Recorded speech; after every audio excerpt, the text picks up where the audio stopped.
កាលពីរសៀលថ្ងៃទី13ខែមិថុនាឆ្នាំ2025ប្រជាពលរដ្ឋខ្មែរដែលរស់ស៊ីបាទមុខរបរលក់ដូរនៅទឹកដីថៃនៅផ្សារលង្គឺបាទនាំគ្នាសម្រុកចូលមកប្រទេសកម្ពុជាវិញយ៉ាងបាទ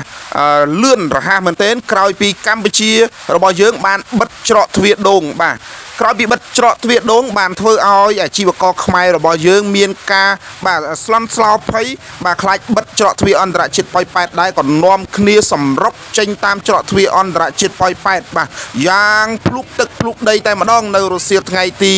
13ខែមិថុនាឆ្នាំ2025នេះបាទពុកម៉ែបងប្អូនបាទមួយរយៈនេះយើងដឹងហើយថាបញ្ហាព្រំដែនរវាងប្រទេសកម្ពុជារបស់យើងនិងប្រទេសថៃគឺនៅតែបន្តមាន